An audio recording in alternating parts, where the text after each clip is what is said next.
What is good, NIO family? It's Rey-Jay back with another video. And this one, I want to break down what's going on with the overall market, what's happening with the earnings affecting us, what's going on, some big news involving NIO you should be watching for as time progresses.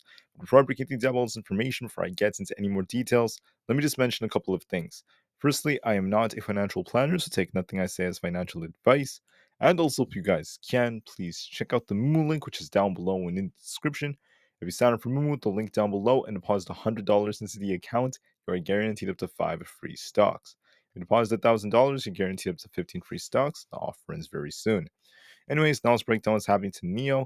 NIO is currently down 2.82% for the day, trading kind of sideways, trying to hold above its 50 EMA. But the question is, what's going to affect the markets? What's going to affect NIO? And what do I think is going to happen to SPY and these tickers? So, I first want to mention that when it comes to the big earnings that are coming out, we just had PayPal and Disney announce their earnings. We had some very interesting things that just came out about them. For tomorrow, we have very, very minor earnings, such as like Spirit, Cameco, and just a few others, and everything else is very minor tomorrow morning. We do have Pinterest and a few others after the market closes, but earnings are going to be very small for tomorrow. For today, we just had PayPal and Disney. PayPal actually dropped a bit because of not the strongest guidance. They issued disappointing guidance as the fourth quarter earnings top estimates. So earnings were not bad. They beat on EPS, beat on revenue, but their overall guidance was not as strong. This is what led this thing to selling off. It provided a guidance for the entire year essentially and the first quarter, and it just fell short of expectations. The full year guidance is about $5.10 per share, below the 5.48 analyst expectations. So a little bit negative for that. But Disney, on the other hand, this beat earnings. It did end up doing relatively well, and they hiked their guidance as it slashes streaming losses. So not bad whatsoever for Disney. This is some very, very good stuff. And if you look at their EPS, they beat. Revenue was just very close to expectations, a little bit low, but their guidance, which was very important, was quite good. So that's once again very, very good. They also announced it's going to take a $1.5 billion stake in Fortnite studio Epic Games. Good for them. That's awesome, awesome news. Now, going forward, I just want to mention some very important stuff affecting the markets. Tomorrow is going to be Thursday, February 8th. We have Barkin basically giving a speech. We also have the initial jobless claims report an hour before the market opens. Besides that, excuse me, guys, I apologize. Besides that, we just have a couple of bill auctions and nothing else that's too significant, all just minor data with one more Fed speaker. We also have the WASDE report. So we might just see a lot of sideways price action thanks to that. Now, Neil also announced some board changes. This is very, very important. And with this change that are happening, this is going to be very important for NIO. So it's announcing these changes essentially for its board of directors with an additional two appointees from the Abu Dhabi Government Fund, which is once again very important. This is good news for them. And with this, I'm hoping they can make necessary changes and improvements to the company that help it continue to grow. On top of this, we have a Zach analyst who's highlighting NIO, Xpeng Li Auto, and also for Tesla. And this is very interesting because they're saying that NIO had quite a bit of downside overall, but that's despite the fact that we had an 18.2% surge in year over year January deliveries. There's a lot of strategic partnerships, as this was actually talked about in the blog. And they're giving NIO a good rating, saying that NIO is a very, very good buy rating, at least for the long term.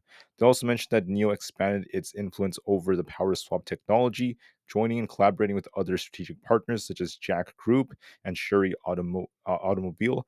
So, not bad for them. They're good developments that this was talking about, and they're talking about some growth potential settlements that could be coming at least for like the longer term. So that's not bad whatsoever. Looking at, I'm not seeing anything on Twitter as well for them. It's been very quiet recently. We had 42 million in volume, about half of what we typically get. And the stock just saw some sideways price action. Short volume went up just a little bit to about 45%, so very minor stuff. Bank of America Securities gave NIO a neutral rating. Nothing's changing there. The price price ratio is kind of flat right now, trying to go up just a little bit, but still a little bit flat. Nothing's changing there as well. But don't forget that Thursdays tend to be green about 50% of the time. And then we also tend to see volatility around 11 and 12, and also during 2 p.m. and then during the last hour of the day. So watch those hours as well. That's it for data. Let's talk. Excuse me. Let's talk about the chart. How are things looking for NIO and the markets? NIO is very, very sideways right now, not really doing a whole lot. If you look at the 4 hour time frame, NIO is actually just barely holding above its 20 EMA, and the 20 EMA happens to be at 5.78. So it's not looking the strongest. This did initially start off with this sideways price action. Going to be looking for a pop attempt to try to fill this gap. We could actually see a back test of like 6 later on if we hold this support. But if we lose 5.7, if we're going to turn bearish, we're going to start sinking back down towards 5.5. Now, looking at the way the market's moving, we might just see NIO trade sideways, maybe see a little sell off tomorrow, but we could try to bounce on Friday depending on how things look. So I think that for NIO, we might pop in the morning, once again, just like how we did today, attempt to fill this gap close to 6, then come back down to 5.78 basically, and trade sideways from there and get a very, very sideways close. Now, if we lose 5.78, we're going to turn a little bit more bearish, but I think we're just going to get a sideways day tomorrow. As far as SPY goes, the chart is bullish overall, making higher highs and higher lows. I think they're going to try to get SPY to that 500 level, but before they do that, we might see a little retracement here. We could back this for 97. See that little this thing pull back just a little bit, come back up and trade sideways, get a lot of consolidation for tomorrow. So I think that might happen to SPY. We could close very flat, but then we could see more upside going into Friday. Tesla is looking good overall. We did end up projecting off the 4-hour 50 EMA. Going to be looking for some sideways price action. I think Tesla may range trade between the 20 EMA and the 50 EMA between 190 and 185.7. So look for a little retracement on Tesla in the morning and back up to 190, just sideways price action for now until Tesla eventually tries to break up higher. So I think Tesla is bullish overall. It might retrace just a little bit, pull back a little bit tomorrow and trade sideways. And we might get a bounce later on, especially by Friday. So watch for that very carefully. Overall, Apple's bullish, just like Tesla, but it could retest 188 and trade sideways in that 188 range temporarily before this thing tries to bounce later. So look for a little potential retracement right here. The reason for that is because we hit this 191 area, kind of saw this rejection. And we might just see a lot of sideways price action as we're just barely hovering above the 200 EMA. So look for that moving forward. The QQQ is also at resistance, so it's very tricky right now. It's trying to break 432, close to all-time highs. But we're going to see how well this could hold. This is actually holding it better than SPY. We'll see if this thing backtest 431.12 and then bounces. We might just see some chop tomorrow. But we could push higher later on. Nvidia managed to close above 701, excuse me, 701. So it's looking very resilient, looking strong on the 4-hour.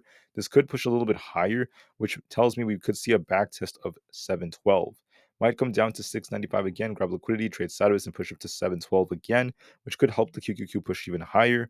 So not Apple, Nvidia is still holding up very nicely. So what do I see for NIO? I think that NIO might actually get a little pop in the morning. We might actually see this thing retest almost $6. Could even come close to filling this gap at 6.02. Then we might come back down to 5.78, return back to our normal level, and get a very, very flat close. That's the most likely possibility. Unless we lose 5.78, then we're going to be sinking back down to lower levels like 5.5. So I'll be watching that support. I think a pop and drop is very probable, and we'll just have to see how NIO does from here. But with that being said, I thank every single one of you so much for listening. Please have a great day. Remain calm, cool, and collected. And once again, I'll see you guys very soon tomorrow. Thank you for listening and peace out.